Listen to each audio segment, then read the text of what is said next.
Let's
up to that. One job. He's got one job. What were you saying about 30 seconds ago, Rubes? Glad it wasn't me. Yeah.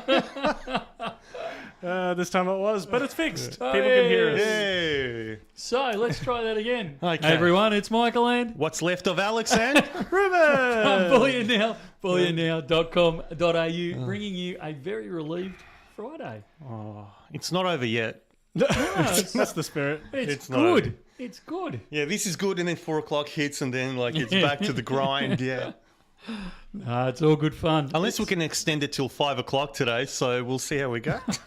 We have been talking about the idea of doing a long stream for quite a while, and I wonder if we should, make a bit of a special event of that at some stage. Let At me some rephrase stage. that. You guys have been talking about doing a long stream for quite a while now. I'm pretty sure you were the one that suggested a 24-hour one. I'm pretty sure that's I a think Michael I said idea. it facetiously or in jest. Pick one. Wow, I've hosted a 48-hour live stream out of Red Bull HQ in Sydney. You'd need So- a lot of Red Bull to get a full It was all free. Yeah, we had all fridges of Red Bulls behind us, so that was pretty good. But I couldn't do it. yeah. Getting too old for that sort of stuff. We've got a few people joining us. We got Night Diver. It says, I hope all you Aussies don't mind an American joining. Not at all. There's a few Americans that join us Welcome, often welcome. for a Thursday night live stream. Yeah, I've been noticing more Thursday night live streams Yes. in the chats over the last month. So yeah, welcome. Good to have you here. And also someone saying hi from a Scot from Melbourne. So I think visiting potentially. So Cool. probably an easier time to tune in than it would normally be if they're from Scotland. And someone tuning in from Cambodia. I saw that. I can't say anything of the Cambodian I know, but hello. Oh, we'd have to beep it all. This is a family show, I don't know mate. if he's got a Not fast enough. Oh, dear. All good fun. So, who brought completer bars? People are asking that. Well, Oh dear. Have we got once any, my order goes through. Have we got any 10 ounces left on the web? Has anyone looked? There was 30 when I checked before stream. I'm not sure if that's still the case, but yeah, the Queen's Beast Completer, very, very popular in the coins. It was always going to be popular in the bars as well. Yeah. I don't know about you guys, but I much prefer this variant. The square, yeah. I really like it. And I said this on the video. When I first heard rumour of the fact they were doing the completer bar, I was really worried that, man, they are really flogging a dead horse. Yeah. Like, this is just, they've gone too far with this one. And I was quite worried about it. When it turned up, they've done a really good job. They've left it, I think, this is only a personal thing, I suppose, I think they've left it enough time to pass before they brought it out. So it doesn't look like, we're just doing a completer square now instead You mean of a it doesn't completer look round like now. like yet another dragon in 2024? Yeah. So I think they've done it. I think they've done it a far enough time out, and they've done it tastefully. Yeah. So it's still it's a square bar, but it's still got the round Motif or of all the pictures. Yeah. So it's still tipping its hat to the original coin, but it's been done in a bar. It's been done tastefully, and I think it actually enhances the set rather than just looks like we're trying to squeeze an extra $5 out of you. Yeah. Do you have the a 10 ounces out. Just, Okay, and you have a photo of it for anyone that's not handy. not handy. That's okay. If you just go online and have a look, it's absolutely I stunning. can throw up the link to the 1 ounce. Okay, Look, the 1 ounce is stunning. Don't take away that you're going to get jibbed if you only get the 1 ounce. The 10 ounce looks fantastic. The 1 ounce looks just. I've got to put my glasses on to actually look at the detail rather than just looking at the detail. When I was, yes, you're right. But when I was talking to you about it, I actually buying it for different reasons. So the 10 ounce is a perfect coaster, and the 4 1 ounces are perfect for shot glass coasters. So that's it. Hey, it's a Balkan household, so. Welcome to Bullion Now with Michael and Alcoholic Alex. Speaking of drinks consumed, I'm going to bring something next week. I was going to say, speaking of drinks consumed, it wouldn't be Michael drinking a coffee. It looks like it, but it's. I'm not getting drinking a coffee. anything. That would be a hot chocolate. No. If I was drinking a coffee, this live stream would last about 20 minutes before I would be out of here. I'm sure it'd be high octane though. Yeah, probably wow, would. yeah. The other question people have got coming through is if Matt is going to be done streaming with us. He's put up a video this week talking about how his shop that he's running is going to be open for Fridays, and people want to know if that's the last we'll see of him here on the sponsor of Fridays. I don't believe that this is the last time we'll see him. He certainly didn't indicate that. In fact, he indicated the complete opposite, that he'd come in. I believe he's got some help over there. Yeah. So he'll come in and visit us on occasion when he's available. That's my understanding as well. And Which is good. And I think it's great that he's gone out like that, and that he's having success, and he's now pushing the boundaries a bit and going, okay, well let's get out there and have it on the Friday as well. So it's good stuff, and all power to him. Yeah, absolutely. And there's a comment here from Peter Vick. Big thank you to Celia for sorting out my emails and for Alex for processing my buyback. Hope you enjoyed the auction catalogue. Yes, I actually brought it in. I've been reading it. It's fantastic and dangerous at the same time, because now it's just leading me down another collector's track. It's April 25. Oh, so it's just been. Yeah. That's the last one. Yeah. Yeah, it's actually, both lovely and dangerous to look at. Yeah, I have to admit, there's been occasions where I've been in those auctions and gone, what the heck? I just like it. I just want it. Yeah. So, it would be cool to do up our own little Bullion Now auction book. Catalog, good fun. So it looks like a few people have grabbed the completers, which is good to see. I always like to see them going to a good home. I can't quickly see the gold up on our website. I wonder if those are already sold out, or if I'm just missing them. Don't know. Not probably sure. could look in the back end. Nah, that's all right. It's the gold one's been an interesting saga, because we've had. Yeah, you alluded to it on the video. Yeah, they've been locked up in customs because the border force are saying that the silver's fine, Yeah, but the people gold saying incurs GST. people saying the gold is gone. Yeah, okay. They went faster than I expected as well. Yeah. Wow. It's funny. I bumped into someone in the corridor. The fantastic people who made us the hot cross buns from Sanctuary Lakes. Was that right? Sanctuary Lakes. I got the Sanctuary Lakes right now. I can't remember the second part. Baker's Baker's Delight. Delight. Thank you. Sorry. So they were in today. You're doing better than me, because I was going to say Salt Lake City, and I'm like, no. This is why I mean, it's not a sponsored segment. This is why we don't do sponsored segments, because This is why we have people here under the age of 40, so their minds the gears aren't slipping yet, and they can remember. But yeah, they were in today, and they were just leaving, and I can't remember if they said to me or I said to them, did you pick up the completer? Yeah, we got the 1 ounce. I said, you didn't get the 10 ounce? Nah. And obviously, there was a bit of toing and froing. One had obviously said, not in the budget, and the other one was kind of like, And I said, he said, no, they said to me, we'll get it. We'll see if we can get it in August. I said, I don't think so. I don't think they were going to last 24 hours. For the 10 ounce, So they turned around, and apparently the budget was, they could squeeze it into the budget just. Well, my budget's non-existent, but I had to bring some stuff in order to pick it up, but it is well worth it. I just can't believe that is officially now, and I think I was talking to you, that is my favourite Royal Mint product so far that I've ever seen. Yeah, I got to say it's right up there. So having choppy audio again. This is after I did a bunch to try and fix it. It is fine our end. Normally it'll come up saying, "Hey, you're dropping frames" or something like that. This isn't an us thing. So I'm genuinely not sure what's going on with that for everyone. If I went back and even looked at the video, like the VOD from last week, and it was fine. So I think it's intermittent. Some people are absolutely fine, and others don't seem to be. So I think it's a connection thing, to be honest. I'm not really sure what to do about it. It's odd that some people are saying it's fine and others. Well, are that's saying it. The feed actually going out is absolutely fine. It's on the receiving end. So, I tried actually lowering delaying the feed from here a little bit more. So latency is actually a little bit higher this week in the hopes that it might give everything a chance to catch up. But. Well, that's not good. It's not great. It was the reason we had to cut last week's show a little bit early. So hopefully the same thing doesn't happen again this time. Some deleter saying to maybe try a refresh. I'm not sure. I guess we just keep on moving as we can, and I apologize to everyone. I'll try some other fixes and whatever this week. I'll look into it a little bit more, but. Few people are saying just log out and log back in. Yeah, okay. The problem is they need to be able to hear that as the solution, and if they're having issues hearing, they might not be able to. That's your sign language, mate. I don't know how you're going to bleep that out either. So. Oh dear. They've got from Plume. Alex, got those torches yet? Yes, we did. We actually UV filmed them. Germania torches. Yeah, we filmed them this afternoon. They're not. I don't think they're on. Been processed like I said, yet. we only did the unboxing.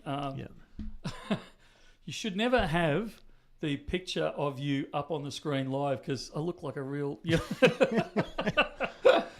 Sorry, that was complete I can put your puppet up for you instead. We filmed them this afternoon. They'll go probably onto the web. I don't think we'll make it this weekend. I think we're all a bit worn out. Early next week, expect to see those Germania Mint black torches on then. And they're the right frequency or whatever you call it for their coins. So you get all that incredible colour out of the coins that they've got on those. What do we call them? UV coins? Yeah. I would say UV reactive, something like that. I would say UV enhanced. That's fair. The other big release people are talking about is the 10 kilo coin. Yes. So that was released yesterday, and I don't know if this is accurate, but it looks like people are saying they're sold out. Is that right? Was sold out. As I was reading watching the video, which I watched a little while after, not very very much later, and then I was just seeing countdown in the comments. Yeah, they went quick. Yeah. So look, at only $1,000 over, it was a pretty good price, and a few people commented on that. So it was an incredible price. Yeah. I can't believe we did. I can't believe we sourced that many. I've never seen. Yeah. I'm sure Perth Mint's seen that many all in one place before, but outside of Perth Mint, I don't think anyone's ever seen that many in one place of the one type, particularly from 2011. 2011s. And they were $1,000 over spot, and they were 10 kilo coins. So as we always say, this is one of the rare times where buying bulk doesn't work out. It is still cheaper to buy 10 1 kilo coins than it is to buy one 10 kilo coin because they are handcrafted. And you can't. I desperately wish Perth Mint would let us film the resources that they throw at these because they only produce 100 of them every year, and it is amazing. I always used to think they were a bit pricey, but handcrafted, all that sort of stuff.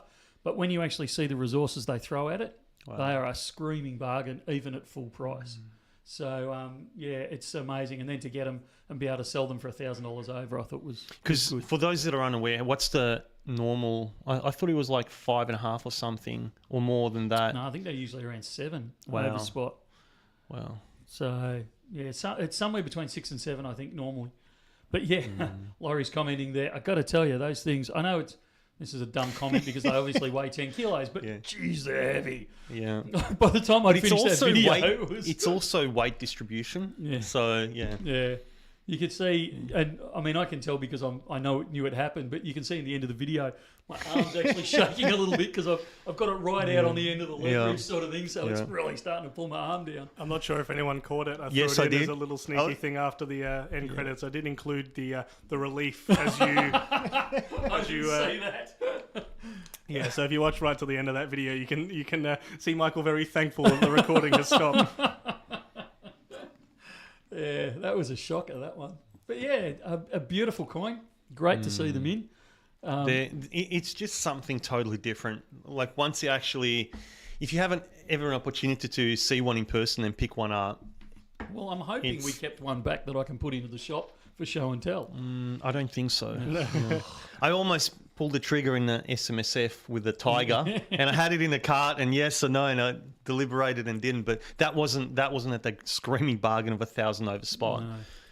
Yeah. The Fox referring to something there. I wonder if they make a 10 kilo gold coin. They did. So for Series 2, they did some 10 kilo gold ones. We've had the snake through on our channel before. But yeah, sadly something that hasn't made a reappearance for Series 3, or at least we've never been included on it. A 10 kilo now would be what? I was just thinking that. Be, 1.6 mil.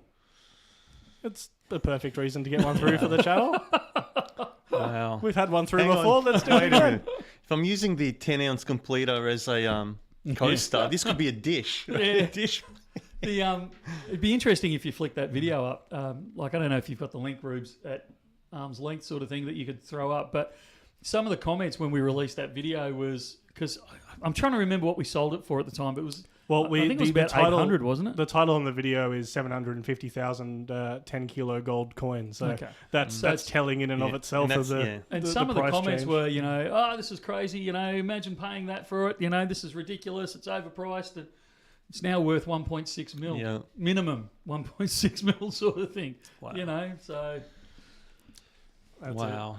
I missed that one. That was before my time. Oh, so, really? yeah, spewing. I mean, I saw the video and it was incredible. It's incredibly impressive until you sit it next to a 10 kilo silver coin, which is twice the size. Wow. It's still impressive, but you kind of go, Yeah. The other release that happened this week that I think kind of came and went without any real fanfare, and a couple of people are asking about it, so I think they may have missed it, was the Emu. The Emu? Yeah, so we had the 2025 Emu. I actually kind of missed it. Did we didn't do a video on it? We didn't. It just kind of came and went, and I went, like the day after, I'm like, we should check. And I checked our website; they're all sold out. So we only get the gold. So there's no silver available through us. I'm not sure. Is it the kind of one that we're able to get some more of? I know in the past we have been able to get kind of a couple of batches, not heaps, but a couple of batches. Usually we can get more of the Emu, but only for a short period afterwards. So it's a quick word to Adsy to see if we can order some more in. But I know I'm talking out of school here, and I wouldn't say this publicly, but I know the wholesale price and the retail price are incredibly close together. There is, we normally whinge about our margins being 1% and all that sort of stuff. It's nowhere even near that. It's microscopic, so you may find Adsy's trying to save my wallet by not getting them in. But we'll see if they've sold out. We'll see if we can squeeze another few in. I'm just messaging him now, so we'll see. The Double Phoenix as well, but yeah, that's not one that we're able to get a hold of. That one's a private mintage. Even though, and a lot of people don't understand this, some companies from all over the world, they go to Perth Mint and they say, we would like you to produce X coin series. Sometimes they design them themselves. Sometimes they'll get the Perth Mint designers to do it for them. We would like you to produce these, and we either we will take all of them, the whole mintage, or we will allow you to keep a certain amount, or we will allow you to spread it to one other dealer within Australia, or we'll make it available open slather. So quite often a lot of these things that you see are only available at one dealer, or even only available overseas. They're actually, even though they're produced by the Perth Mint, they are special order private mintages, and you can't get them from anywhere other than those select places, either who's designed it and wants it, or that person and Perth Mint, or that person and Perth Mint and one other. So it's, even though, we're a Perth Mint distributor and all the things that come along with that, we probably only get access to, 80% of the stuff they produce.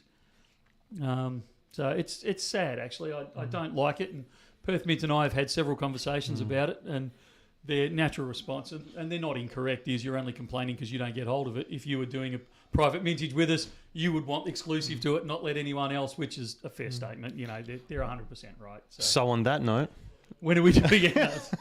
Funnily Yeah. enough, that's not the first time I've had that discussion this Yeah. week. Jared wanting us to talk about the election of the new Pope and if it will impact previous medals in the short term. I thought you were going to Precious. talk about the other election that occurred last week. We've had two to talk about, and both, I guess, if they will impact. Yeah, look, I don't think either will particularly impact precious metals. While we like to think, let me take the Australian. No, let me take the Pope one first. I don't think that whoever becomes Pope, and I got to say, I'm pretty surprised it's an American, but they obviously know far more about it than any of us do.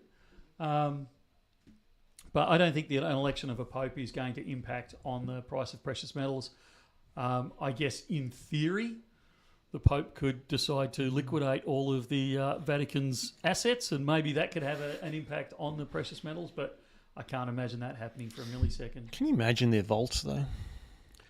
No. Maybe we'll get an Wow. invite one day. Yeah. All right, I'll send an email. Yeah, it'd be pretty amazing. Yeah. You think about a lot of the culture and history that's happened throughout Europe particularly, and they have actual samples from those eras. They're not replicas. They're not anything along those sort of lines. They're the real thing, because the Catholic Church was around in, basically pick an era and they were pretty much there sort of thing. So, it's those paintings are real paintings painted for the Catholic Church or, those types of things. It's absolutely amazing. Sorry, Sierra Charlie. The Vatican talk in whispers about the BN vaults. Particularly our underground bunker. Yeah. I've had several requests for it. Yeah. So amazing, but unfortunately I don't think it's going to have any major impact on precious metals. However, the Australian election, as much as we think that we're a big deal in the world of politics and markets and things like that, I don't think anyone was shocked that we ended up with a Labor government. I think a lot of people were surprised, myself included, by the margin that they got in by. I think a lot of us were expecting a minority government this time round, which would cause all sorts of other problems. And in some ways, I think if we'd got a minority government, and I'm not turning this into a political discussion, so please don't launch in at me. But I think if it had been a minority government with the Greens holding the balance of power, because we are such an important producer of gold in the world, that could have had an impact on physical gold prices. Because if there'd been a concern that the government through the Greens would block any development of any gold mines in Australia, or even pull back the mines that are currently operating for whatever reasons, then that would potentially have an impact on precious metals. But obviously we're talking about esoterics now because it didn't occur. We have such a majority leadership that they're not even vaguely concerned. And again, not trying to go too much down the political path, interesting to see that not only did we lose the leader of the Liberal Party in the election, but we also lost the leader of the Greens in the election. So I don't think anyone would have called that. Yeah, that was a surprise. So This is a question we've had previously, and I know you're doing some stuff in the background to potentially try and fix this that you've briefly commented on, so I'm not sure what your answer will be, but it's from Matt. It said, could Michael please comment on the UK Royal Mint spotting issues, milk spotting issues, like the new minted bars, however concerned on their ongoing issues? we touched on this last week, and I'm probably not going to say a heck of a lot more about it. I'm more going to reiterate what I said last week. We had a conversation last week before live stream. We had a conversation directly with the Royal Mint, and I was blown away by their acknowledgement of some of the issues they'd had, and the fact that they were quite happy to talk to us on a dealer level with the things that they'd put in place to fix the issue that they'd had. That's the first time in It's a bit of a 180 from the previous positions It's on not it. a bit of a 180. Like they've gone from, I'm trying to tread really carefully here. They've gone from basically complete denial to absolutely this happened. It was not good. And this is what we're going to do about it. And just as I said a couple of times now, I said to Ruben when we were discussing it, I've said to a couple of people within the company about it, if they dealt with it that way right back at the start, I don't think we'd be having these conversations today. And I don't think there'd be any, no pun intended, there'd be no tarnishing of the reputation there. The fact that they decided not to, I think is why we're having this conversation today. But it looks like they've acknowledged it and they are putting things in place to stop it happening in future. And no, look, you'll never stop it entirely. So let's be real here. We get Perth Mint kangaroos, we get Canadian maples, we get eagles, we get Krugs, Krugs, and a percentage of them, not a high percentage, but a percentage of them will have some form of. It's not actually milk spot. It can be a dusting. It can be all sorts of things, but we all call them milk spots. So, it will have some form of hazing over it. So you'll never get rid of that in a small percentage. The problem was in the Royal Mint's case, they were having it in the vast majority. Ruben has many series of footages of me swearing and cursing during an unboxing where I'm going, are you kidding me here? Opening this tube, still not. Opening another tube, still not. That's crazy. Brand new tubes that have sealed monster boxes and still. But having said that, we had the same issue with the Canadian Mint. I mean, I'm going back now, but the standard joke was, how do you tell a real maple? It's got milk spots. Yeah. If it doesn't have milk spots, it's obviously a fake. And the Royal Canadian Mint, to their credit, worked through it, found the solution, and now they've got one of the best products out there. Royal Mint is not Robinson Crusoe in this. Yeah, it's good to hopefully see the coming out of that situation though now, whereas for a while I think it looked like what is going to be the solution to this. Now it feels like, hey, they're putting some good moves forward to hopefully come out the other side. So I'm looking forward to seeing it. And that was mainly with the coins, wasn't it? Because I don't recall seeing many of the bars. I have seen it in the bars. It certainly wasn't as bad in the bars. Certainly not the same proportion though. Yeah. No. And to be honest, in a lot of, it seemed to be in the majority of their tube coins, not their encapsulated coins. Yeah. So to their credit, whatever process they were using there seemed to limit the amount of milk spotting. So look, it has been an issue. I am incredibly hopeful that it is an issue that is now past, and I am very, very hopeful. We've put the call out there to them, and they haven't said no, but they certainly haven't said yes. That they are. I'm hoping they're going to be willing to come on to camera, and we're not trying to do a gotcha or anything along those sort of lines. But I'm really hopeful they'll come onto camera and they'll have a genuine, honest conversation with us about the issues that they've had and the solutions that they're now providing for To us. speak candidly. Yeah, absolutely. But not candid camera. Yeah. Do you remember that? I remember that. And look, if the Royal Mint's listening to this, we're absolutely not trying to trip you up on this one. We just want to know what's going on, and that moving forward, there's solutions in place. Doesn't have to be perfect. We just want an open conversation. But I think that's what our customers have wanted and expected as well. That's not just a Bullion Now thing. I know a lot of our customers have come through and said, look, I love their designs. I love the products they release, all that kind of stuff. It's just this one thing that, I don't really like that they're sticking their head in the sand. So I think that in just itself has been the deal breaker, not everything else. So yeah. Absolutely. I hope that answers the question. I've got a question. Yeah. So I'm meaning to ask you this question, but because of the craziness, I get to see you. This is just your first through the chance hallway. this is just a separate it's good to have question. a chat. That was Matt's complaint. All week, and this is the first time we've sat down together, and I've actually sat in a room and had a conversation with you. Yeah. So I'm actually echoing a Metal Inquisitor's question because I know he's asked me before, and I said I'll talk to you about it. And that was about will BN be getting the 1 kilo Lady Germania? Do you know, I was working really hard to avoid that comment. All right. Do you have live edit? No, I did, but being a man of my word, and I promised Metal Inquisitor I'd ask, I just haven't had a chance to ask you before. So, Look, I got to be honest with you. I thought we were getting it. I thought it would be here by now. It hasn't arrived, so now I'm wondering if I ever placed the order. Oh, okay. So ask me next week. We will actually. Can you send a message to Adzi saying, "Have we ordered this yet?" And if not, can we order it still? And we'll go from there. And that way, we'll get an answer for you live. What about the St. George and the Dragon? That's the other one. I'm not going to rule it out, but we're. This is the Royal Mint one you're talking about? Yes. Yeah. So we're holding off, subject to further discussions with the Royal Mint. Is kind of where we're sitting at the moment.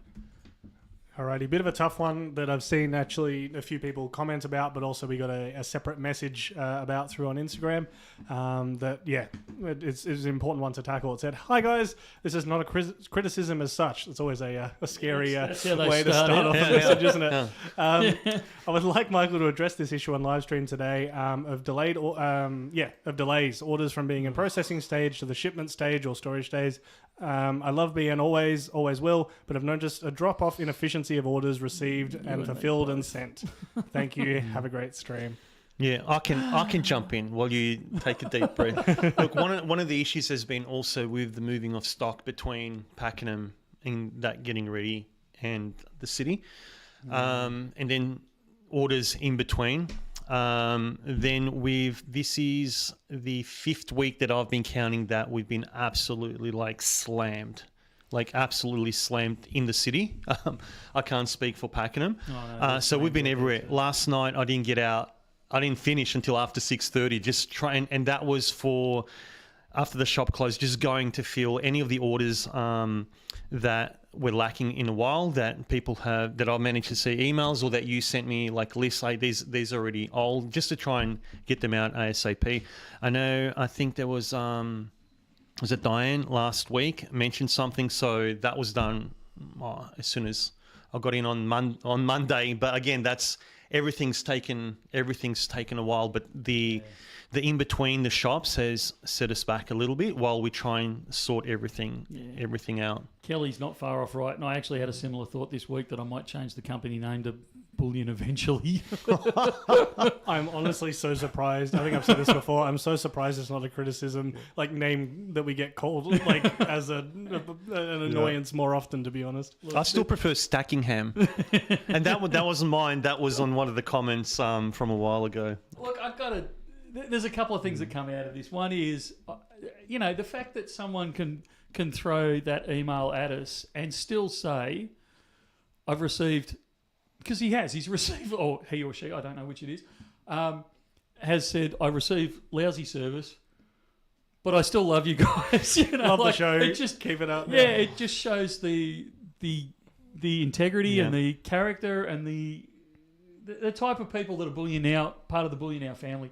But we don't like to push that friendship in. Yeah. Oh look, I'm not saying this is an excuse for it. I'm just saying this goes to the credit. It's a credit to the community that they go, look, it's not good enough, but we get that you're struggling, but hey, can you talk about it? And I really appreciate the fact that rather than just laying into me, they're going, hey, what's the go?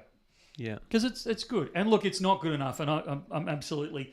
I'm not about to sit here and try and justify it because there is no justification. There's a lot of frustration within the company itself with we can't get this stuff out. The resources aren't there, whether it be, we've had a few people go off crook. I mean, these are normal things though. These are not unusual events. Any company will say, once you get to a certain size and a certain number of people, statistically, you're going to have a certain number of people away on leave. You're going to have a certain number of people away that are sick. You're going to have a certain number of people of, filling the gaps. And we've had that. So that's slowed us down in some ways. We are trying to extend the store, fit out Pakenham, move a whole stack of shipping out to Pakenham. There's so many projects on the go at the moment. And it's just... We've spoken about swapping out our computer system as well. Yeah, everything and anything is going on at the moment, and unfortunately it's slowing us down. And we did touch on this last week. And I said, I can't remember what I said last week, but it was something like we're 2,000 lines behind where we should be, and we're going to catch up this week.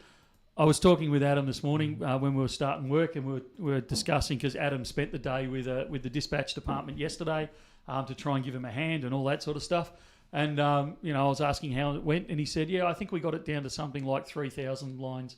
So we're actually in a worse position than we were last week when I said we were going to improve it. So when was that? When was that? That was this morning. Wow, that means a lot of online orders, because yesterday we were at 22, sorry, and I cleared 340. And I was like, yes, it's under, you know, and I was, I said that's to Ads, debilitating. it's a good job we're not releasing anything. And then we both looked at each other and went, completer. So it's like, so look, this is not to justify anything. And I want to say that from the start. I deeply apologise for the fact that we are delayed in getting things out at the moment. We are pedaling flat out as a company to try and get things out to you and picked as quick as we possibly can. And I know the guys on the phone, so Sylvia and Sean, are copping a bit of heat. And all I can do is apologise for it and fall on my sword for this one. It is totally my fault. I've committed too many resources to the company to try and do other things than what they're meant to be doing to try and make it a better company. And eventually, when we come out of the other side of this, it will be that we are able to provide a better service. But we're going through this rocky patch at the moment. I don't like it. It is what it is. We will get through it. I'm begging for your patience. Hang in there. We will come through the other side. It's about all I can say on it, I'm afraid. And I do go through these comments as well. So I do make notes, post like on my way home or over the weekend, and then try and get to any that you've mentioned in the streams as well, which you'd get emails on them once they're completed. So thank you again. Yeah, thanks for the patience. And yeah, we're doing our best. Yeah. We are. And the guys are working overtime. You know, they're pulling all sorts of strange shifts, coming in early, leaving late to try and get it out. And I possibly should explain myself. When I say guys, I mean the whole team. That wasn't there's only males in there. In fact, a large proportion of our dispatch department is ladies, and including Janine, who heads it all up and is doing a sterling job. Janine's a legend. She's absolute legend. She stepped into that role, and she's really dragged us into order. I've been really impressed with her. So and she keeps Adam in check. So that's good. That's a fair feat in itself. This job has ruined that word for me. You can't say a sterling job anymore. I go, only 92.5%. She's doing a 4/9's job at least. There we go. At least a 4/9's job. Definitely. That's that's one thing about this place that it's ruined.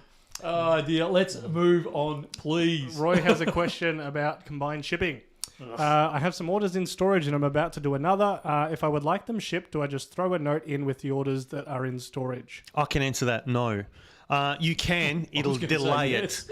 You can. That'll delay things. If you either call or email specifically, they will send you a combined shipping invoice, because some of them will also go over the weight limit, so you might have to pay into the next weight category for postage. But also that'll go in a different way through the system, will be picked up quicker. So it's best to call or email. There you go. Dro, g'day, Ian. I think he's desperately wanted to several times. But if he's listening, I'll let him answer that question. I think he was going to keep a bit of an eye on the stream today, so yeah, we'll see. Wanted to do a bit of a poll. I know, controversial considering Matt isn't here. Do a poll. I wanted to take a look at the koala design, the new koala design that might have snuck by a few people's radar recently. The Little Coin Shop, our sister company that deals with the more collectors, numismatic coins, got a new koala design in from Beth, who's an American designer who does a lot of prehistoric work and things like that. But I thought it was an interesting comparison between not just an American designer, but just another koala design for this year, because I actually quite liked it. So I'll throw both up now, and I'll start the poll and see what people think. So we've got Beth's there on the left, and the I'd say the normal Bullion design on the right. It's a little unfair because you're comparing a proof to a. Well, I was going to say, look at that with just the design as opposed to any of the specific features, because the design still carries through. Yes, the proof, even if it wasn't proof, but that design may in fact be my favourite all-time koala design. Oh, that's a big call. I love it. I absolutely love it.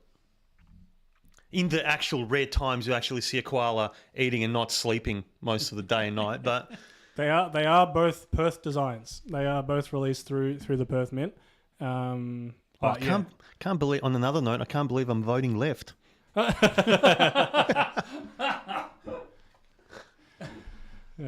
like it wins out, doesn't it?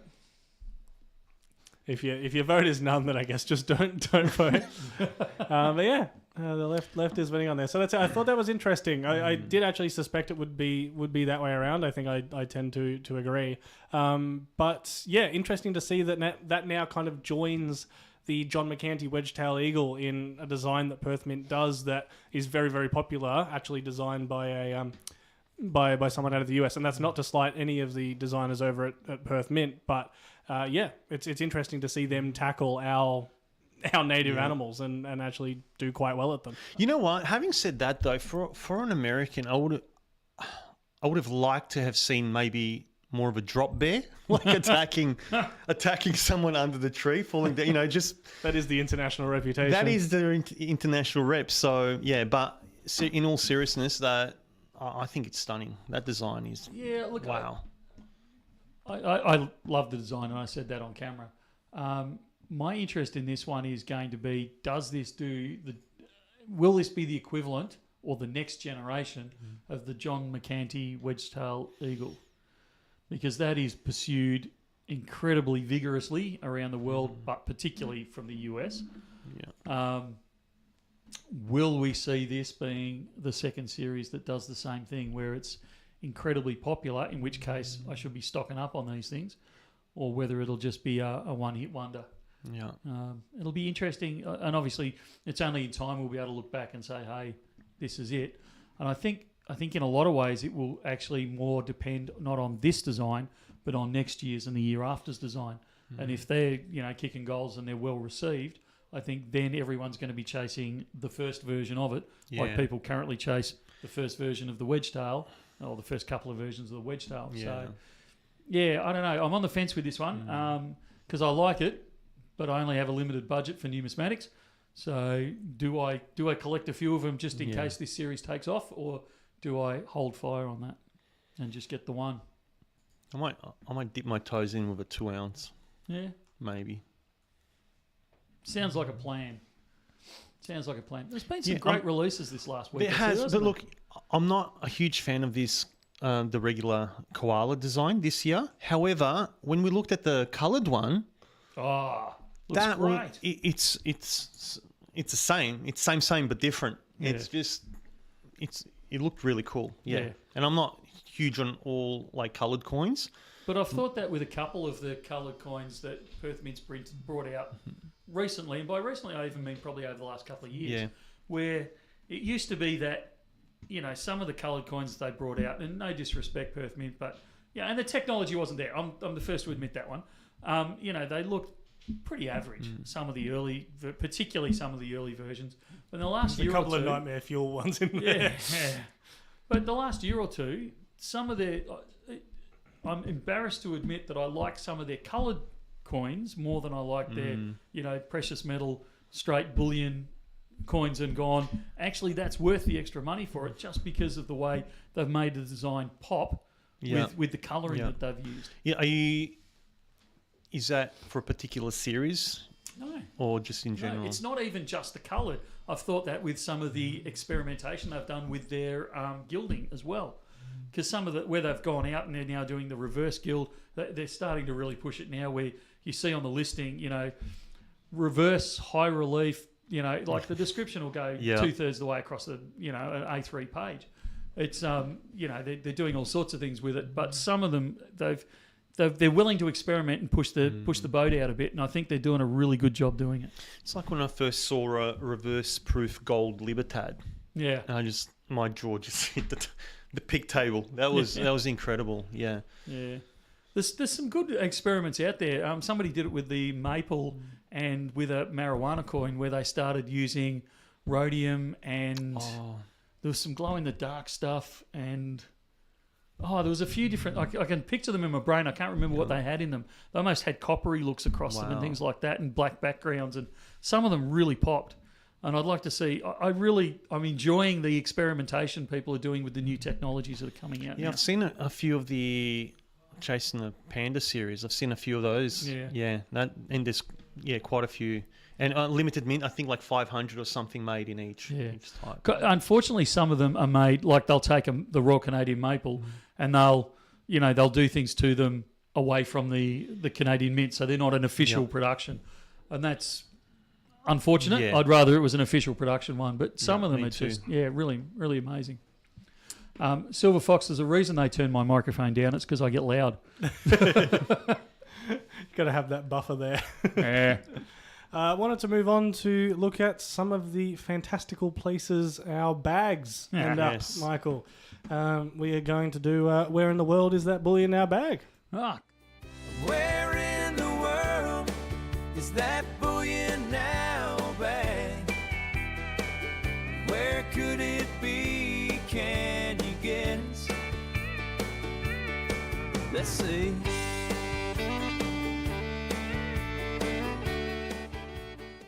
There we go, our little intro segment there. So yeah, people have sent us where some of the places our bags have ended up. Could be local to them, they could be travelling, but they've sent some through. Not all of these will be necessarily guessable ones. Some of these were just ones that I think people wanted to kind of show off. So the first one here is a cool little scene. It's got some gold nuggets on it, and that's it. Like, there is definitely not enough kind of context clues here to be able to guess exactly where. So I reckon it's northwestern Queensland. out in WA, out in the WA goldfields. But like I said, there wasn't too much to go on there. About 300 kilometres from Kalgoorlie. Haven't seen another person in weeks. Wow. I was surprised In a you've week, got sorry. reception or anything out there. Well, they say they're typing the email by the fire, thanks to Elon. So I think Starlink's involved there. They say that's 10 grams of nuggets, ranging from 1.5 to 0.15 grams.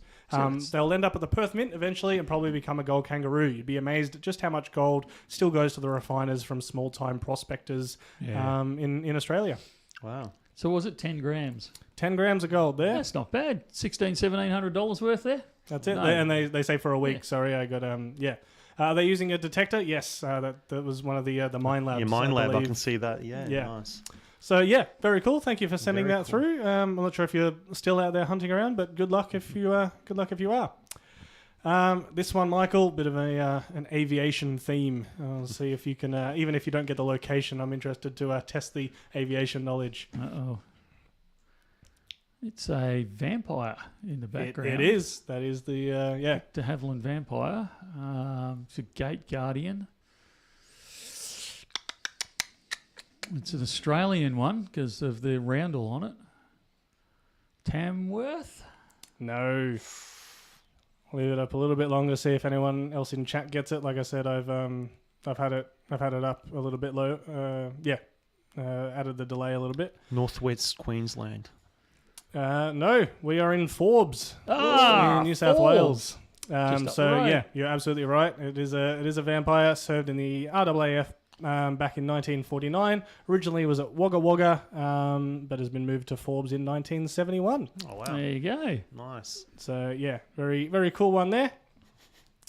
Malta Cowboy, are they skipping over questions today? No, we're just doing the little segment. We're trying to add some level of structure to it. We absolutely What? still want to answer. Structure? We'd like to. Organisation? What's that? But if there is a question Coming that soon. you desperately want answered that we have missed, we do a segment right at the end where we hit as many questions as we can, and as long as we don't happen what happened last week with some audio issues, we pretty much hit all of them. So yeah, we'll at least get most of those. This is the way. That's the one. Oh, nice. We got another one here. Again, not necessarily much to go on besides maybe the style of building and street, but European? it is European. Amsterdam? The cobblestones are too big for Germany, I would have said, like for Berlin. France? We are looking at Italy, Venice specifically. Ah, there you go. So it's by a coin shop in Venice. A thought it'd be a good spot to pop down the Bullion Now bag, and yeah, that's it. Very, very cool to see. I wonder what people think when they see, hang on, what's that doing at the front of my shop? We had a very cool one come through from Twitter, Alex, one that you sent me. And we've got this one here. Nice little... It's got to be Holland, got to be the Netherlands with that in the background. It is... got it in one. Yeah, got it in one on that. Don't ask me where. I got the country. Somewhere in the Netherlands, yeah. That's I think as specific as the answer we got on it. So done well on that one. This one, again, I don't have the location for, but I think might take the cake as the riskiest Bullion Now bag location. Oh, we don't want to encourage that, mate. Well, you don't want to, sorry. Is that riskiest out of this lot, or...? No, I'd say overall. Oh, okay. So, yeah, we have to... Please be safe when taking any of the photos you might be getting for this. I'll quickly flash this one up now. A Bullion Now bag on a... Bullion Now bag on with a stick that would have placed it there safely, but still... I was going to say, the trick is not getting it there, the trick's getting it back.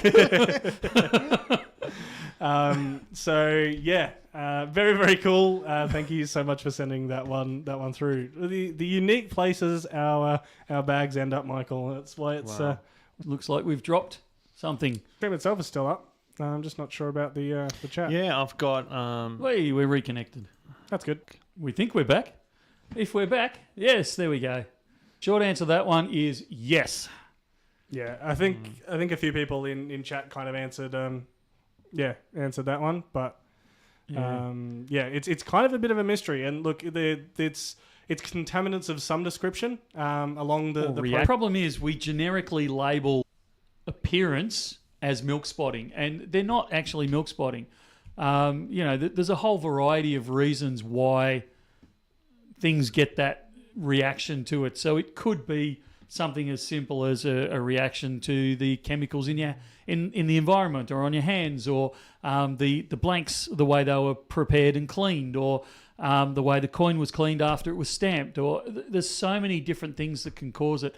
I still don't know if it's true, but they were talking about the fact that shipping a certain type of coin to Australia, because it was exposed to like cold temperatures and things like that in the cargo hold of the aircraft, they were saying that could have caused some of the reactions they were talking about. So there is no this causes milk spot. There's a whole range of things that cause milk spots. So yeah, it's kind of pick an area, but usually it's a contaminant or a reaction to something in its environment. Really interesting question here from French. Why don't they re-release the pre-decimal in 3/9 silver for collectors? True Aussie nostalgia and collectible fractional silver. Have they? I don't think I've ever seen it. They couldn't legally. Okay. Because they can't produce pounds, shillings, and pence. They can reproduce it as a modern coin, and they have done it, where they've done reproductions and they'll have a face value of 50 cents or $1 or whatever. Okay, but it's still 50 cents or $1. Yeah, they couldn't. And you got to remember the pre-decimals weren't 3/9s. They were 92.5 or 50% as well. So, there's technically no reason they couldn't, but legally, it's Australian legal. You're starting to play around with Australian legal tender now. So there's rules, Commonwealth rules there that they can't step around. Yeah, because I've got a 50-cent piece that's sterling. I've also got a 20-cent piece that's 999. Yeah. Yeah, they're nice. They are beautiful. Yeah. But yeah, I've never seen an actual. Yeah, so that makes sense. Yeah, it's like you can buy the RAM set. They produce the decimal coins this year, and they'll be 4 nines gold, or I'm pretty sure. I don't know if they still do it, but they certainly used to do a silver set of them as well. So yeah, those types of things. Yeah, I love to see that stuff, and that's it. We saw recently, again, to refer to a little coin shop, we had the Proclamation coin that, again, similar kind of thing. The design, the main design is the same, but yeah, we've got King Charles on the other side this time. Yeah. So welcome, Karen. Glad you could join us. The other thing I wanted to take a look at was there's this email from a while ago. So big apologies for not getting to this one, but someone sent through a bit of an idea for a bag. We talk about how there's we have a bit of an issue where we want something sturdy for people to be able to take their bullion out from Bullion Now to carry it out, but without having a big target on it that says, "Hey, this is this is what I'm carrying. Please mug me." So they've done this up, and I thought it was a bit of an interesting take. So obviously we've still got, for those in the know, it's a bit of an indication as to what it is and where it's from, but not quite, if you Google that just on its own, it's not enough to scream, hey, this is what it is. The trouble is, the people that know, and that might not be the people that you want knowing. This is a constant argument around the office about how we do this, because we absolutely need a bag like that for people to carry things out. But how do we advertise? My thought was we advertise on the inside of the bag. Ooh. Oh, nice. Or one that you can turn inside and outside. So, if you wanted to be incognito with it, you can. And if you wanted to, display, something, yeah. I was thinking on like rifle and gun cases, because it's still like advertising, but it's like, hey, be careful. You know what I mean? Yeah, but you don't want to be hopping on a tram with a gun case these days, mate. Well, if you have to go through Dandenong and sorts, Yeah. Are you legally allowed to melt down old Aussie coins, the 1966 50 cent, for example? No, you can't even melt down pre-decimal stuff. you can melt a holy dollar. Yeah. Theoretically, you can. You're a nut if you do. Just please don't. Theoretically, Yeah. you can. Because that is the only coin that they have decommissioned that is no longer legal tender. Even the old sovs and that type of thing, they're technically still legal tender, so you cannot melt them down. Yeah. Or deface them in any form. So, yeah, be aware of that. Is now the time to talk about Perth Mint Kilo bars. If you're up for it, I wasn't sure if it was the topic we were avoiding. There was someone before saying that all sorts of rumour and speculation were going around in the community, potentially that they were sending them all overseas or, trying to fill like a big order. So there's all sorts of speculation around that. So if you could provide any insight, I'm sure the community would be very happy. I love the goss that goes around. I mean, it's human nature. We all do it. I'm part of. I've sinned in that area before as well. We all love a good goss, but the actual fact is that they had some production issues with the Kilo Perth Mint silver bar. Production wasn't able to be completed for a while there. They still haven't caught up yet, but we are now allowed to put in back orders for Perth Mint Kilo bars. So you will start to see them flow through in the not too distant future. You'll start to see them flow back up onto the website again. And we will then, at that point, we'll probably start winding back the Kilo silver coin discount that we're currently running, where you can get the 2024 Dragon Kilo, or if we've got any left. And surprisingly, there was a delivery of them arrived this week. I thought we had them all. Yeah, I was a bit shocked to see that. Yeah. The 2023 Koala, Kilo Koala, we're doing those at bar prices at the moment because we've had difficulty getting the Perth Mint Kilo bars. So it's still running right now, but I don't know for how much longer. Once we start getting a consistent delivery of those Perth Mint Kilo bars back through, we'll actually wind that back. So if you're after a kilo and you'd like a kilo coin at a really good price, grab it sooner rather than later, because we're going to draw that to a close. It's an incredibly good price. Is that a better deal than on the 10 kilo coin? Oh, yeah. Yeah, it would be. The byproduct of that, though, has been, and there's a few people asking about it, the byproduct has been those that specifically want bars have gone to the locally produced bars that we've got, and so they are just, again, a similar thing has happened that they're still able to come through, but they've just been hit so hard at the moment, and we've been quite backlogged on those as well. So people wanting to know when they're likely to come back in stock, or what the plan with the locally produced kilos are. Have we got any update on them? Well, we took a delivery of several hundred today, so they should be flowing through. Those sort of things, look, I know people aren't always comfortable doing it, but those sort of things you can always pre-order, because we can always get hold of them. We can always get hold of Perth Mint Kilo bars as well. It just may take a bit of time before they're delivered. But those types of things I don't mind doing back orders on, because we can get them. But some of the other stuff obviously we can't. But those things we can. We will get them eventually. It just may not be tomorrow. But the locally produced bars, we absolutely took a delivery of a few hundred of them. If If it wasn't today, it was yesterday, but certainly within the last 24 hours. This one's going to be not financial advice, Michael, but John says, how many ounces of silver should one hold, and gold as well? How long's a piece of string? I think you really, not financial advice, but I think this is the kind of thing you really have to start looking at in percentages and what you're able to afford to stack or something like that, as opposed to just this is the minimum amount of ounces. And I think even though this is something that not everyone shares online, I think there are a lot of people that see other people's stacks, and it's very easy to go, oh, I'm behind, or I haven't got enough, or I need to reach this number.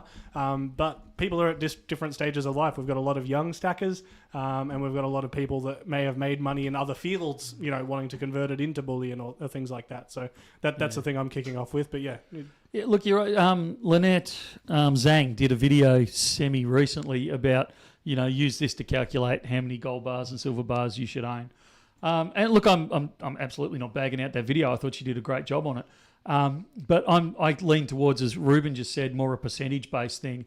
I don't like to see any of my investments be more than about 20% of my overall investment portfolio. So that's where I would start off, is look at your investments and go, I want to allocate 20% of that amount to my precious metals. Doesn't mean you have to do it tomorrow. Like over time, you're going to build it up or shrink it back, whichever way you need to go, to that kind of 20%. And that way, it gives you a good basis. It gives you that good insurance policy in case the world goes to hell in a handbasket. But it doesn't overexpose you to any particular area. So that's where that would be my starting point, and then I'd work forwards and backwards from there. So if I'm younger, I was in my early 20s, that type of thing, I'd go, well, I absolutely want gold for the long haul, but I'm happy to actually commit more of my percentage to something that's a bit more volatile. So I might look at silver or even platinum. If I'm older, I've got grey hair like me, then maybe I'd go, well, I'd still like to see a good chunk of my portfolio in gold, but I might just have a small amount of that more aggressive, volatile metal like silver and or platinum. And that's kind of the way I base. And again, as Ruben said, this isn't financial advice. This is just my opinion and my experience. Is I kind of rotate around that 20%. I try and keep it in there. And then nowadays I'm leaning a little heavier towards the gold side than I am the metal side. Some people are going to say 20% is too much. Some people are going to say it's not enough. 20% is where I'm comfortable at.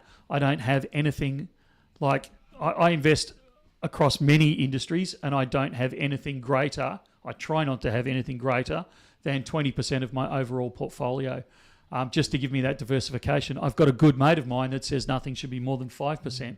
So he keeps everything down to that 5%. So you've kind of got to go with what you feel comfortable with. I'm comfortable at 20. I like a bit more surety or less volatility than, I own shares, I own property, those types of things. I want to keep more of my money in gold because it's got that stability to it. That's just me. It's what makes me sleep at night. Other people will vary around that. But pick a point like that and then go from there. And again, it doesn't mean you have to have 20%. I'm just saying don't have any more than 20%. There's a few people saying, I think they've got more than 20% and are surprised. I think you're that low in precious metals. Well, it just depends. Like, there's two sides. There's absolutely two sides to this argument. There's people that say you need diversification, and diversification is the way to go. I want a bit of everything. And the problem with a bit of everything means that you have nothing does really badly, but nothing does really well. You only ever get the average. Other people say you should focus more heavily and say, have close to 100% in just the one thing. And they're right. If that one thing takes off, if you had all your wealth over the last 10 years in Bitcoin, you'd be doing very well for yourself. Yeah. But you would also have had sleepless nights because Bitcoin has lost anything up to 92% of its value in a very short period of time. Yeah, sure, it's come back and it's easy in hindsight, but at the time when you lose 92% of your total portfolio, it's, you're biting the buttons off your cushions. It's not easy. It's it's what you're comfortable with at the end of the day. So I like to keep a spread across my portfolio. And look, I have things in my investment portfolio that other people wouldn't necessarily consider as an investment. Lego can be an investment if it's done wisely. Property obviously can, shares obviously can, watches can be, vintage cars can be, art can be, businesses can be. And video games Video worked for me games. for 3 full years. Yeah, can be. Yeah, it was great. All these types of things. If you've got knowledge in the area, you can invest in those areas with some degree of skill, but you've got to have knowledge in that area. I have a limited range that I use for investment because I know that range. Not that I'm perfect at it and make the correct decision every time, but I have a fair bit of experience and knowledge in that range of different areas. So I focus on those. I don't touch video games. I wouldn't know the first thing about investing in video games, but I'm absolutely 110% sure that you could do it and you could do it successfully. Yeah, just hand them over to me. I'll do it. No worries. Did you know that by even considering gold, Michael, you are considered by at least some people a nerd and a weirdo? Oh, that's got nothing to do with the fact that I invest in gold. This is Isn't that more video games than... It's not just me insulting Michael. This is an article that was sent through to us that I thought was absolutely hilarious, and I'll put it through. It's from news.com.au. I know people may make some comments about that. And it's an article by an economist from here in Melbourne, Jason, who's worked at I think Australian Treasury. He's written for the Fin Review and things like that. So there's some level of history here, and it's basically talking about how it's coming from the point of view of you maybe you should be investing in gold. So on the one side, it's a bit of a positive spin for gold, but it kind of attacks people who already have invested in gold a little bit. I'll throw up at least a little segment from it, and it says, why is it always the weirdos who do so well? First it was the Bitcoin bros and their Lamborghinis. Now it's the gold bugs sitting on top of their hoards and cackling with glee.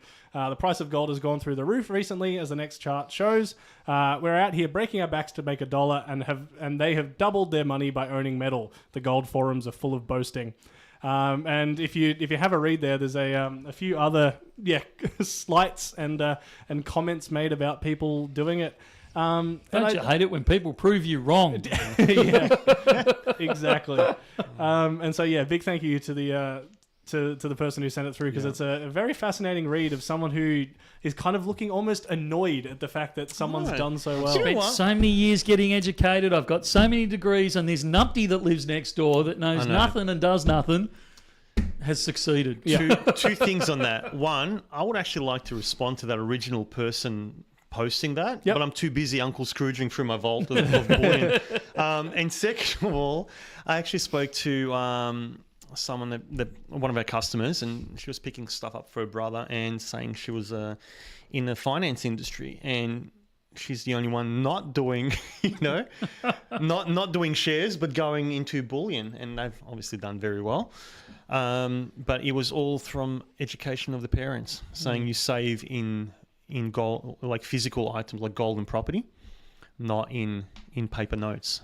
I thought that was very interesting, especially being from a Vietnamese background. So, having that level of understanding and part in their culture for so long. Well, I mean, you've got to look at even modern Vietnamese history with the Vietnam War, and I mean, it wasn't just the Americans that went to war with them. There was several countries that tried to take over Vietnam, and the only way you could maintain your wealth was in physical assets, but. We talk about this all the time, and I feel like I'm talking about it constantly over the counter, is that, and everywhere else I go, money was never designed as a store of wealth. It's only the modern generation that has, or the modern era, I should say, that has decided that holding your money, in currency, holding your wealth in currency is a good idea, an investment, like you earn a few % in the bank or any of these types of things. If you go back through history, traditionally we've never done that. Money in itself, it's designed for a transfer of wealth. I owe you $100, here it is. And it is fantastic for that. It's We have this agreed value, and it's backed, whether you like it or not, it's backed by a government that says this is worth $100. This green piece of paper or plastic is worth $100.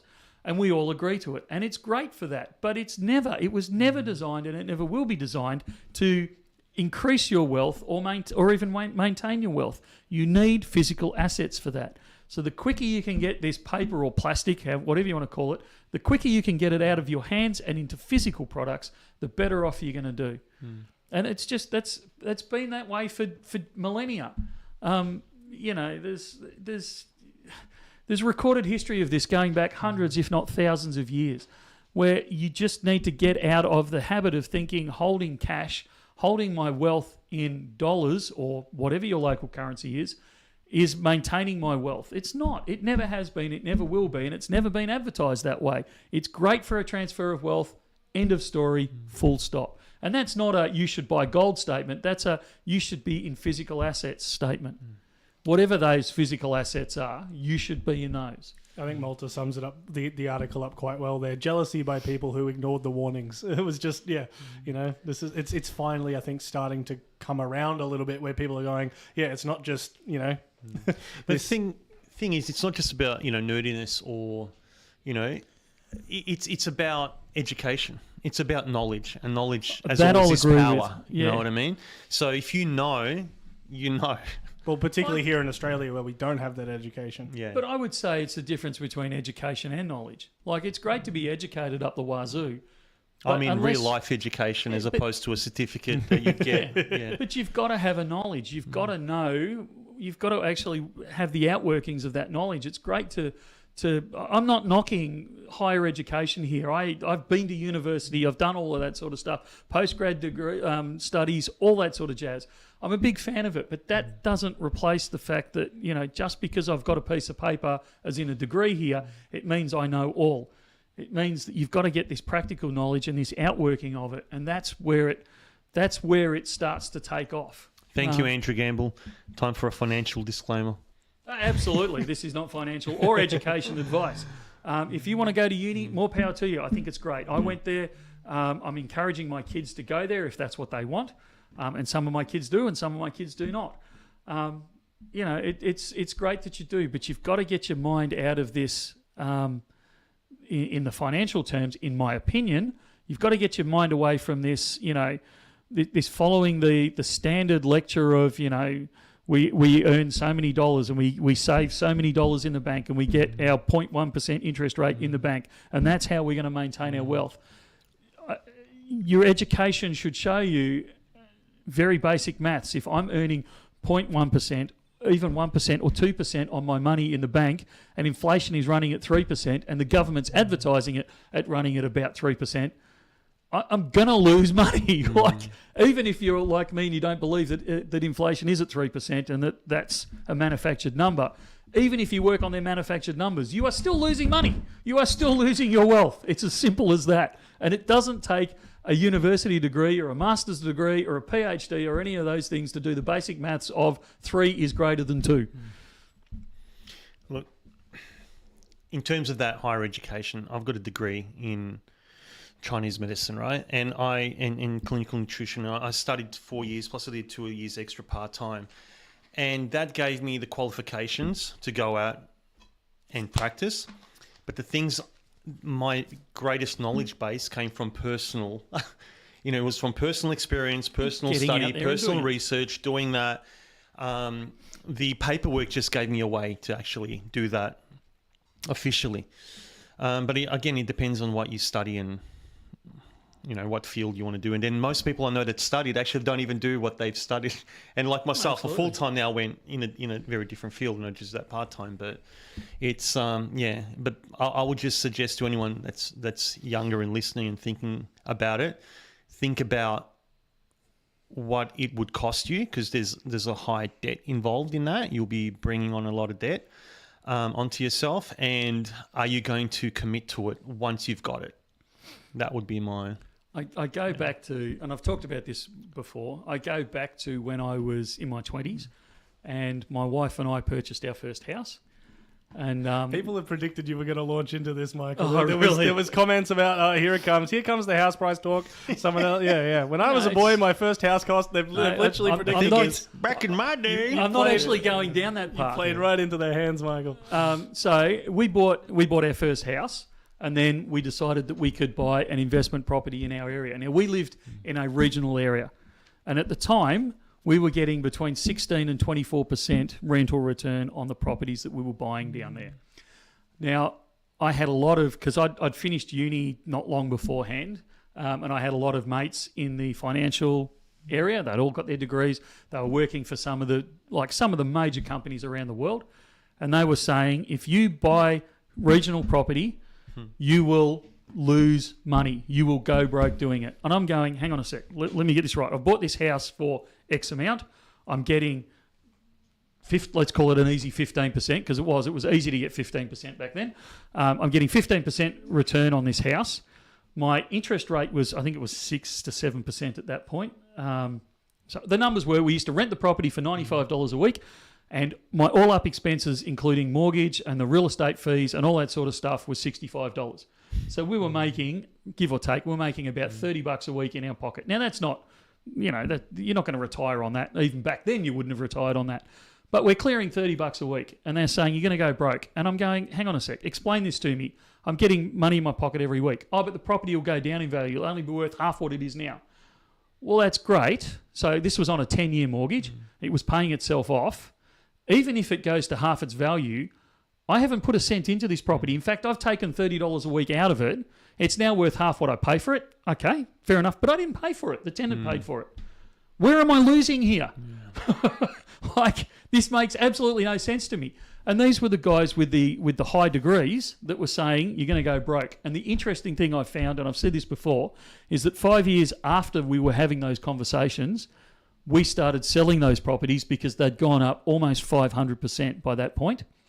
And the people that bought off the office were the people that had told me 5 years earlier that at 20% of the price they were paying, I was being ripped off and we were going to go broke. But at 5 times the price, all of a sudden they were a bargain.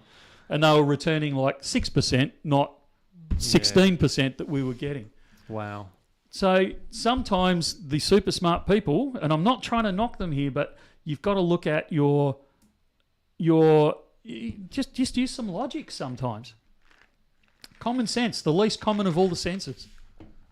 That's great. I'll get off my soapbox now. You know what? I think it's also difficult when if you're surrounded by people who are in the same boat and don't know and don't understand, never even thought about or heard about this, like say bullion, what are you doing? Isn't that jewelry sort of thing? I think that'll be a lot, it'll be difficult to get out of that, right?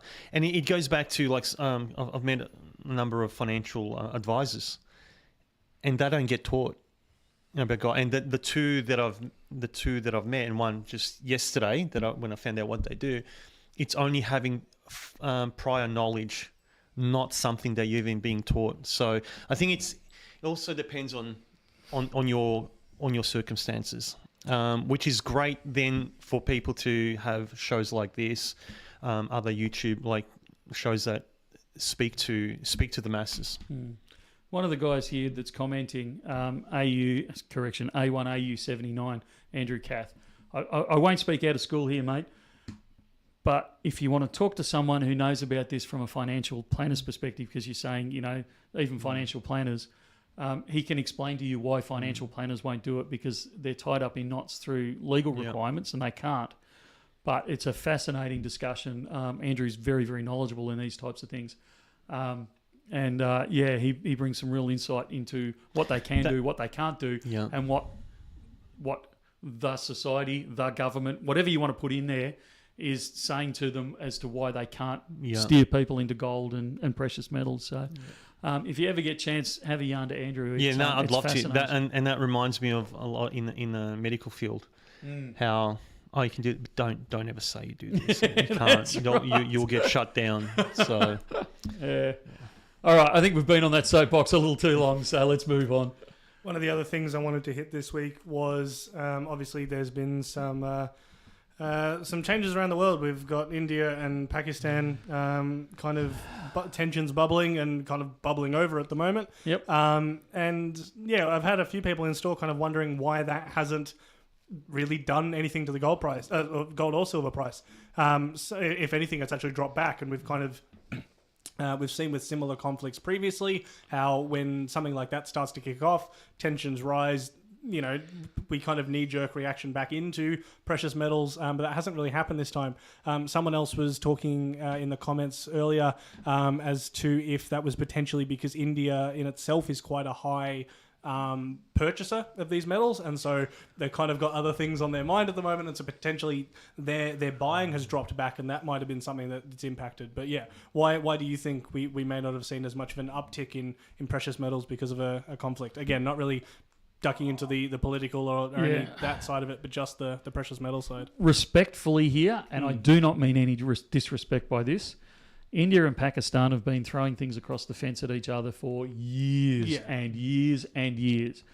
This is not unusual. It's probably every, I don't know, the Yanks would be able to tell you far more accurately because they monitor this thing a lot closer than any of us do, but every 6 months there'd be some form of a skirmish along that border. It's one of the most heavily guarded borders in the world. So it's not unusual for this to happen. And that's kind of it. Everyone, when it happened, yeah, it was possibly a little bit more serious this time round than it was last time or the time before or the time before. So everyone kind of went, but nothing came of it yet. If it kicks off properly and they really start throwing things at each other, nuclear things. Well, it doesn't even have to go nuclear, just the threat of it, or even just, you know, something more than this is a skirmish that's going to last a week. If all of a sudden they start, you know, troops are mobilised and they go over the border, and this is a serious, you know, a serious invasion of even a part of it, then we're more likely to see precious metals, I would actually argue, would kick down initially and then would kick up. But yeah, the problem is that it's a little bit like Trump threatening tariffs. Ho-hum, we've seen it all before. And I do not mean that disrespectfully. I think it's also how it's portrayed. Now, I haven't really seen many mainstream news pieces on it.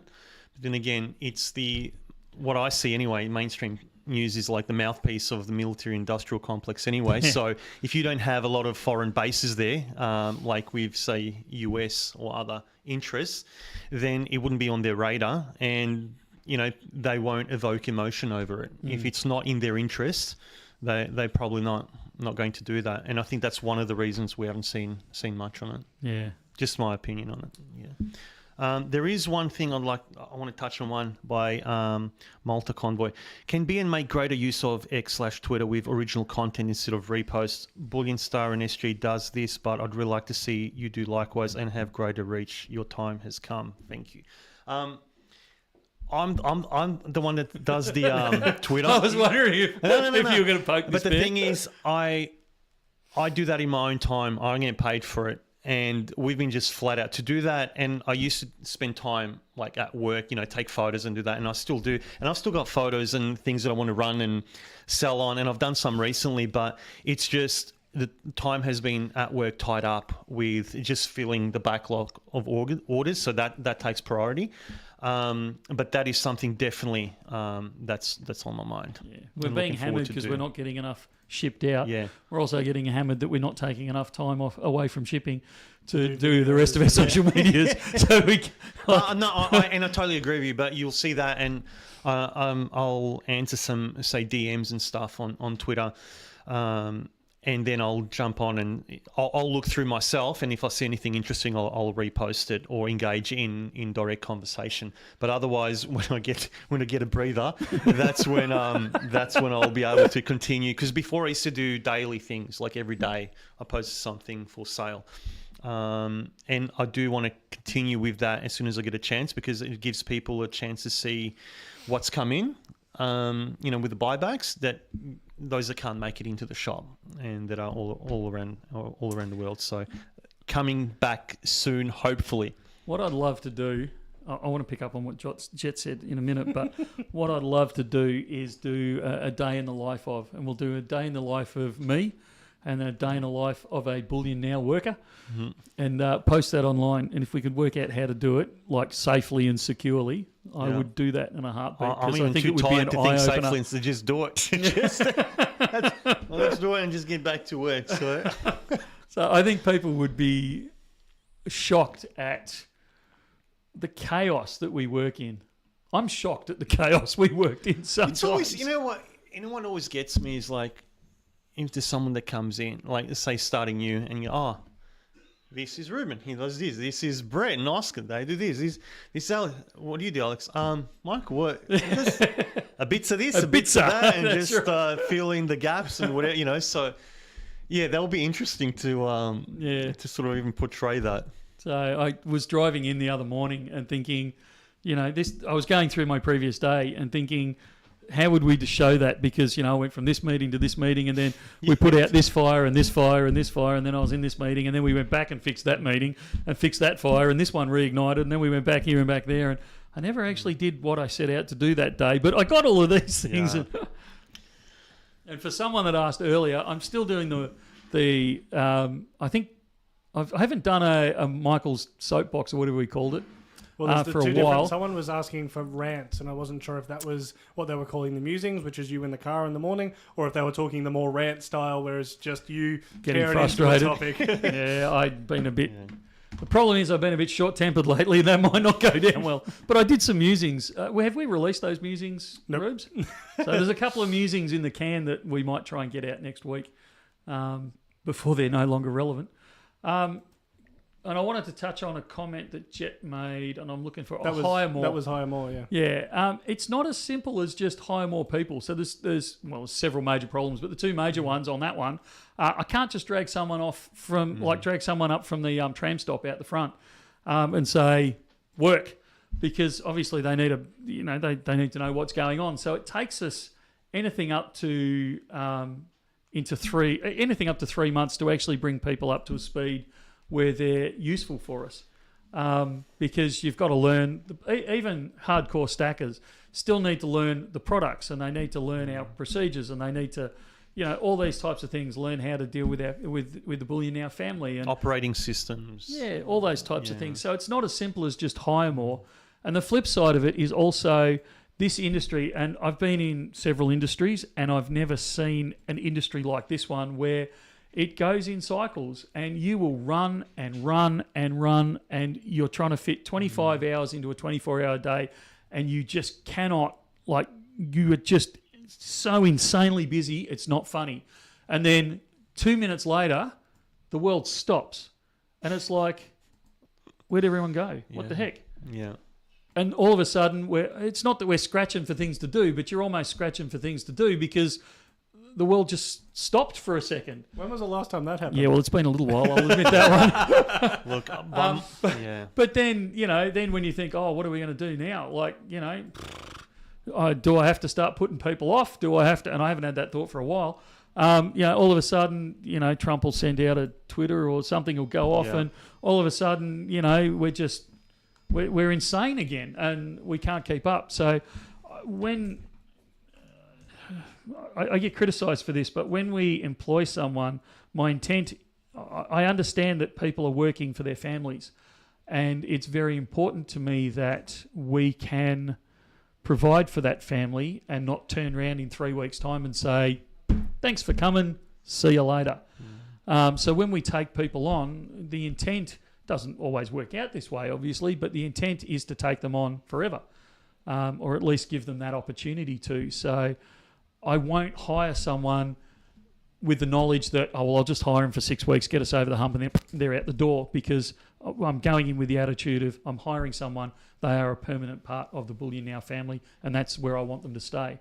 So that also limits the just, hire more people, because I've got to be sure that we can A, afford them, and B, have enough work for them to not turn around and get rid of them in a few weeks' time. And on behalf of everyone that works for you, thank you. Not sure how long this question will be, and we are just hitting 4 o'clock now, so I'm not sure if this is one we need to save till next week or not, but this was an email that came through. It says, Hi BM, I understand this isn't financial advice, but there's been talks over the years about the possibility of the Dow Jones and gold ratio reaching a 1-to-1 again, as it has in the past in 1933 and 1980. Thought this would be a good time to sell your gold and possibly put it in the Dow with a significant decline in confidence in the US the last couple of years. Do you think this would be a bad idea? I'm not bullish on the US anymore, but over the last 100 years, everyone has just piled into the US. If gold were to get to its meteoric rise, what would you be doing with your profits? Do you think silver will fall before it goes higher? If markets are going to see silver as an industrial metal and expecting a recession, should we also be mindful? So there's a few questions kind of within that. Many questions within that. Yes. Broad brush. The Dow Jones of the 1930s is a completely different animal to the Dow Jones of today. Would I roll straight into it? I would be reluctant to do it without a lot more study. Certainly at the moment, I don't know how. I'm a fan of what Warren Buffett says, where he says don't bet against America, because there's a reason it's a superpower and it's a strong house, and that doesn't roll over in a day. That takes a generation or more. So whether you think the US is in decline or not, it's still going to be a powerhouse for many years to come. Having said that, would I roll out of gold into the Dow Jones? Not without a lot more thought process than just simply, gold's worth the same as the Dow at the moment, therefore I'm going to roll from one into the other. I would be very careful about doing that moving into the future, because it depends what's going on. I don't think the Dow is on its way up at the moment. I think the Dow the US economy is in a state of flux. When something like a superpower's economy is in a state of flux or in a state of change, that is the point where I'm wanting to more roll into gold for stability rather than rolling into something. You've got to remember, when you're investing, the most important thing, more important than the percent return and any of those things, when you're investing money, when you're investing your wealth, the most important thing is return of funds, not return on funds. So I'll say that again, return of funds, not return on funds. So you need to be sure that you're going to get that wealth back, even if you don't get a return for it. So be very careful about these generalized statements about it's hit this point, therefore I'm going to roll from one into another, because there's a reason it's hit that point. Has gold gone up rapidly because there's so much uncertainty in the market, so everyone's flooding to a safe asset? Or has the Dow collapsed because, in this example, there is something major systemically wrong and this is not the time to be rolling in? So it's not a simple answer as just it's hit this point and that point. Then there was a comment about silver. I've mentioned many times about silver's attachment to the industrial side. It's a majority industrial metal and a minority investment grade metal. So you have to really have a belief in what's happening in the economy and in industry specifically before you start making those calls. So be aware of that. But there are absolutely times to roll into silver. Is this one of them? Don't know. If gold is hitting all-time highs, is that a time I'd roll into silver? No, but I would, just because gold's hit an all-time high doesn't mean, even if it's done a major run like it has recently, it doesn't mean I'm unloading gold. Certainly I have sold some gold, but I'm not selling, vast majorities of it. And I'm talking personally here, not as a company. And I still live by that saying of, no one ever went broke taking a profit. And I firmly believe in that. So take a profit, but don't throw the golden goose away with the golden egg. Keep some basis there. How many times have we seen all-time highs just in the last 12 months? Well, you know what I mean? A lot, but you're always going to see an all-time high because otherwise it would never go up. That's right. So there's always we hit an all-time high today and it drops back. You're still going to see an all-time high again in the future because otherwise that asset is going to drift down. And we've seen forever, and we've seen through history that physical assets don't do that. So it's just the next up leg. It's just the next stage. So don't get wound up about the front page news of it's hit an all-time high. That's part of a normal market. You would expect it to do that. If it doesn't do that, that's when you've got to worry about it. Yeah, don't follow the stream and then end up making comments like we highlighted before. You should follow this stream all the time. This stream, yes, but I'm referring more to the Swedish saying, only dead fish follow the stream. Otherwise you'll be posting comments. It'll end up on live streams like we had from the other guy, about nerds and whatnot. Just, you got to think for yourself, and you got to take your own situation into account, and absolutely. Yeah. We've come to the end of stream. It is time for the end segment where we run through as many questions as we can before ending. So if there's a question you asked earlier that we missed, or one that you've been saving, feel free to ask it now, and we will try to hit as many as we can. First one from Raymond. Any update on the intrinsic tender 1 ounce gold minted bars that are currently on pre-order? So I'm guessing the time on the pre-order left. Yeah. They're coming in, but the trouble is, as fast as they're coming in, we're filling pre-orders. So they're never coming off pre-order because, they can only manufacture so many, and they're pre-selling. So they will hit the web as a non-pre-sale in the future, but the way they're selling, I can't tell you when that's going to finish. Any ETA on Pakenham? No. More people asking about coffee machines. Are we going to have any? Reading that. We covered this previously, and we have gone with a no for now. Yeah, no for now. Hang on. Okay, wait. Sorry. What about iced coffee, BN branded iced coffees? BN fridge. Yeah, talk to me about it off camera. All right. Do we have plans to allow selling of unallocated metals through the website? Yes. Bullion Now selling 2025 silver 1 ounce emus and Chinese myths and legends.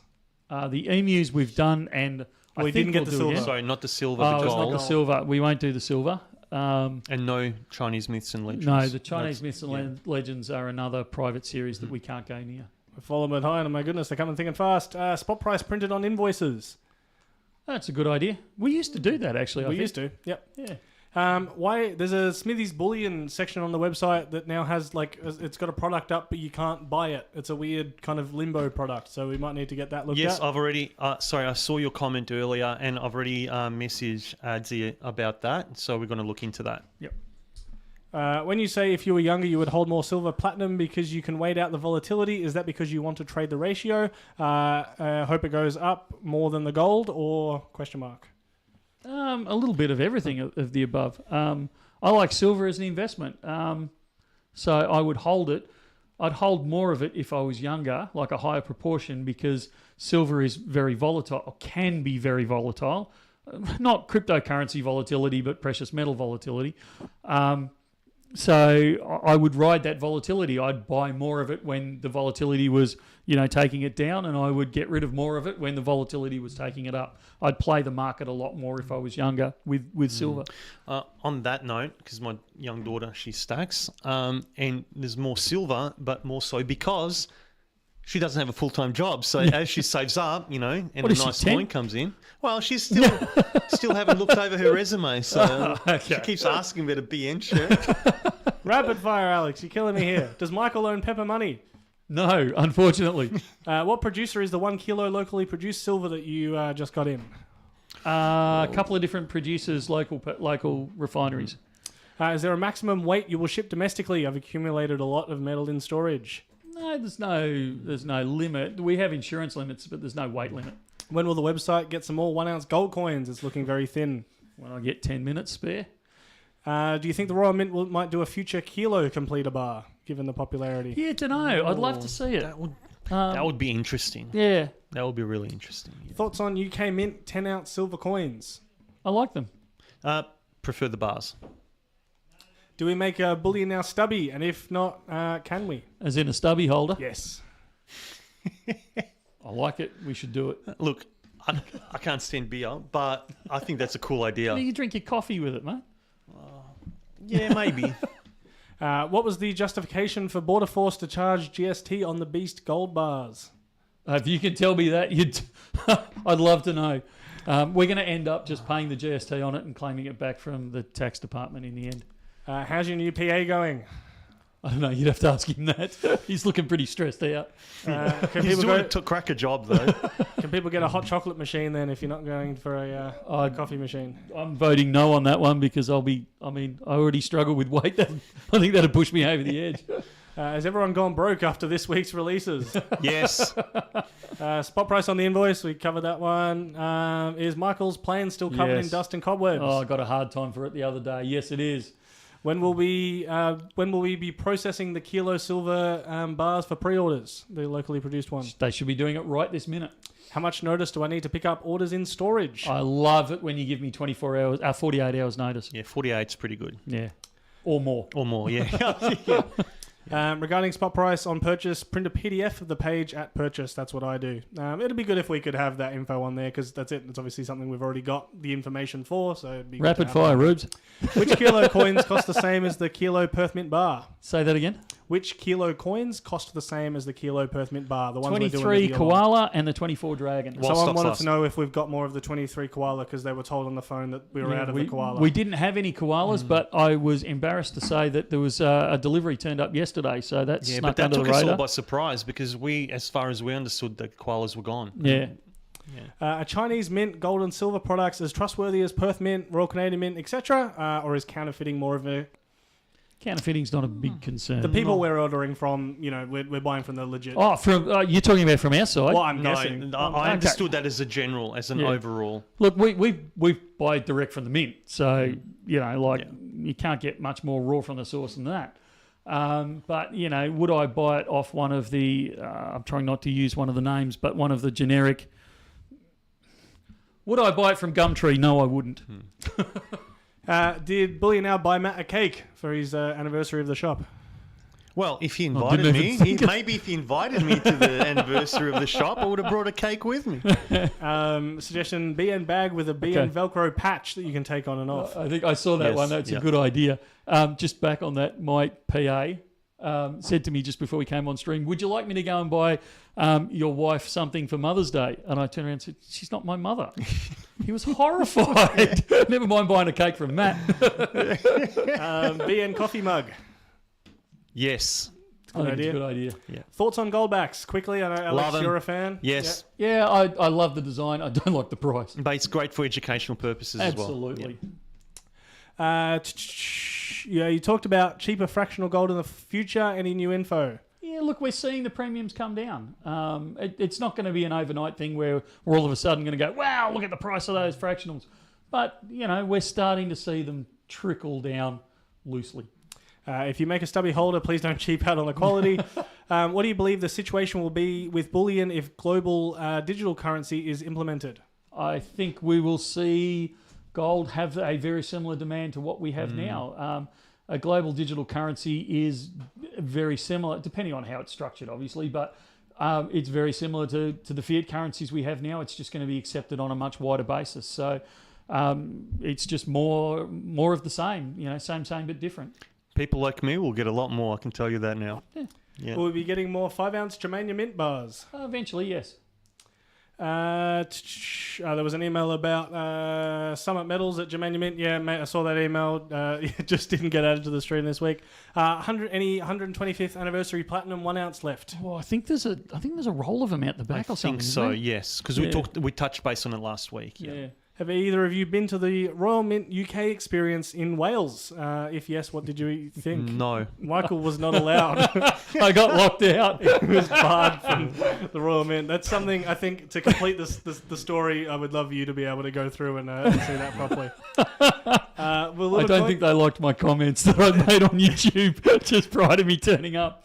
Will Little Coin Shop ever sell the full range of Germania products? Yeah, that's a very long answer to that question. It depends, because some of them will do well over here. We're happy to bring them in. Some of them are very local to that region and would not do well over here, so we wouldn't bring those ones in. Any 2025 dragons?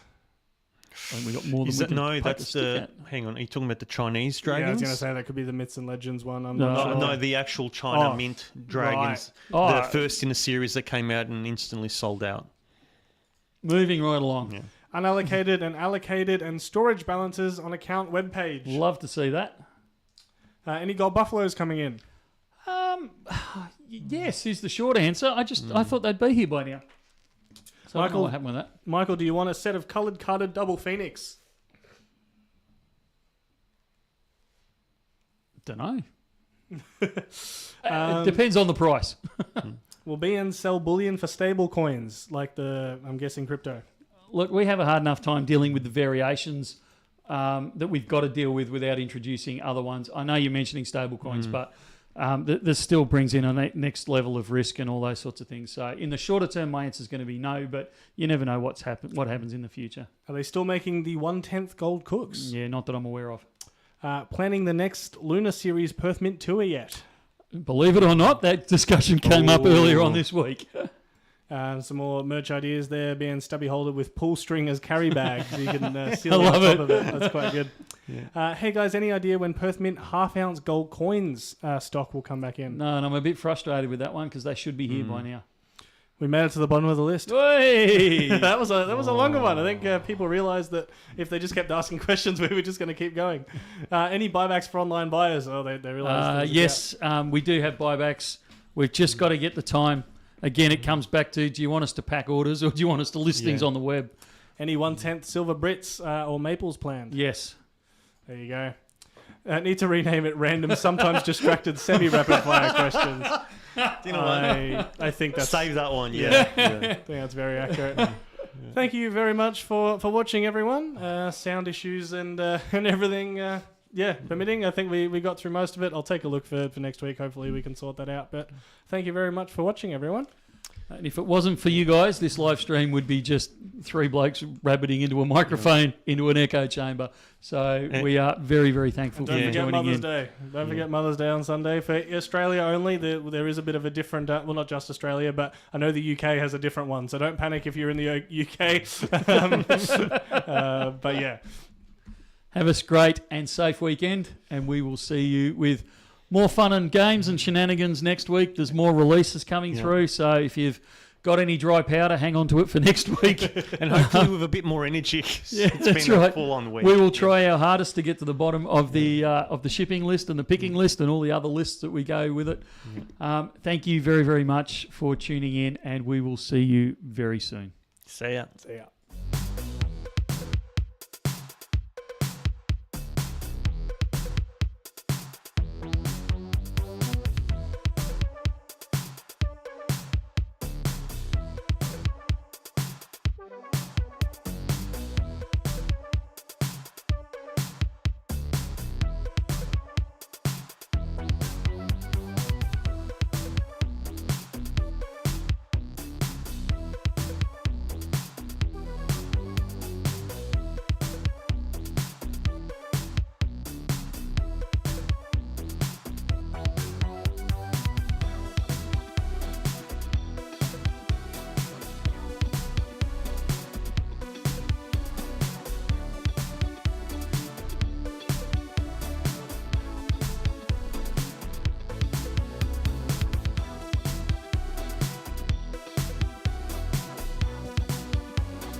Bye.